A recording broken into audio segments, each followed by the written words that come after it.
It is with great pleasure that we begin the hagiography of Peter Savatius, who, out of respect for his exalted uncle, adopted a new name, Justinian. The scale of his personality and the abundance of sources, often contradictory, will not allow me to sufficiently describe the reign of this state genius, who forever changed the Eastern Roman civilization, transforming it into what we now understand by the term Byzantium, but we'll give it a try. So Flavius Peter Savatius Justinian, at the age of 45, became emperor of the great Roman Empire with Constantinople as its capital. The case was in 527th year, and by this time he had already about 20 years lived in the capital, where he gradually prepared to accept the regalia after the death of his uncle Justinian. Although in childhood he was a simple and illiterate peasant, his extraordinary diligence allowed him to thoroughly prepare for his reign. He read a huge number of works, was well versed in theology and jurisprudence, had time to visit various government positions, participated in a distant military expedition, so that the emperor could honestly call himself a versatilely developed and much-seen man. Over the years, the emperor settled down and no longer left the capital, acting through many of his confidants.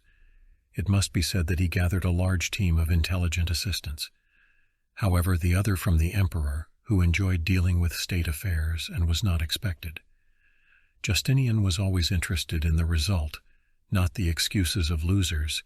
He was able to find and appreciate the intelligent performers, so that even sometimes forgave them treason, and again attracted to his service. However, in his management, Justinian went to the extreme, meticulously clarifying the minutiae of enterprises, and often demanding that all controversial issues were resolved with his participation, because of which sometimes the executors of his will did not dare to make decisions on the spot, preferring to wait for an answer from the capital. This method of management takes a lot of time, but Justinian was exceptionally healthy by nature, hardy, and was ready to work day and night, in critical cases generally refusing the usual for him 3 or 4 hours of sleep. By the way, because of this he was nicknamed Sleepless. In general, the emperor in his years was still ruddy and red-cheeked, dense and short, like many peasants, with curly hair which began to gray quite early.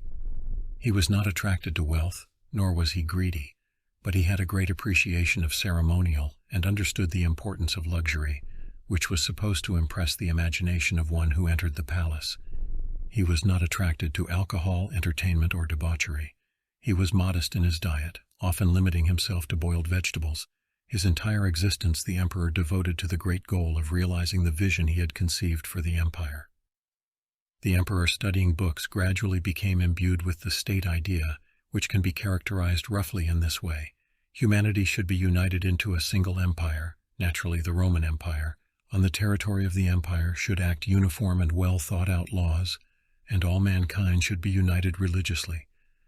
All this should take place under the authority of the emperor, who, affirming the divine will, rises above the will of the people, adding to his legitimacy of the divine beginning, becoming as if equal to the apostles, anointed by the Holy Spirit and the Holy Spirit.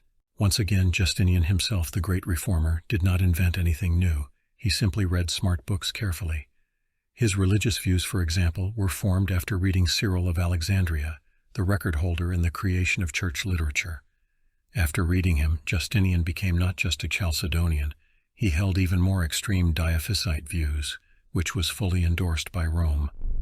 Fortunately, his religious reforms were somewhat mitigated by the fact that Justinian's wife was well acquainted with the Monophysites and apparently sympathized with them, if possible restraining the emperor's impulse to drive everyone into one version of the faith.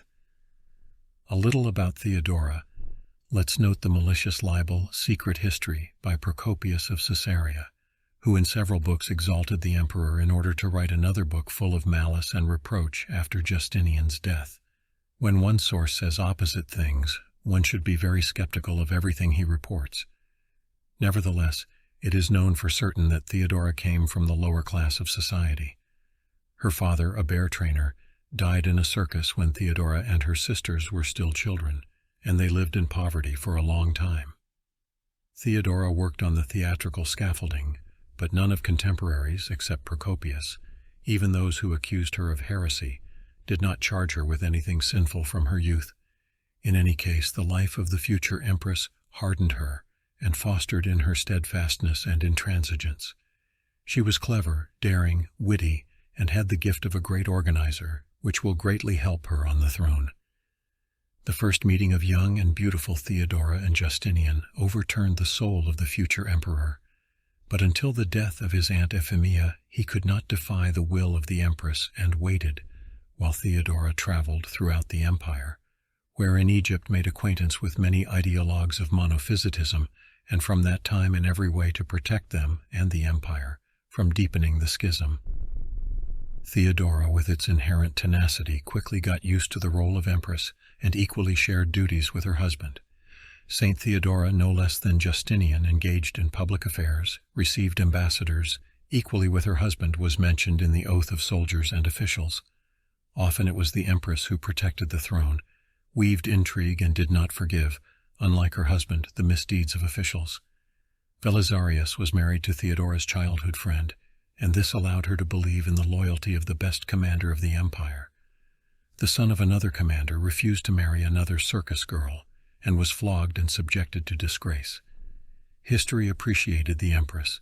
The church gave her the title of saint, and for many people Theodora is the personification of Byzantium.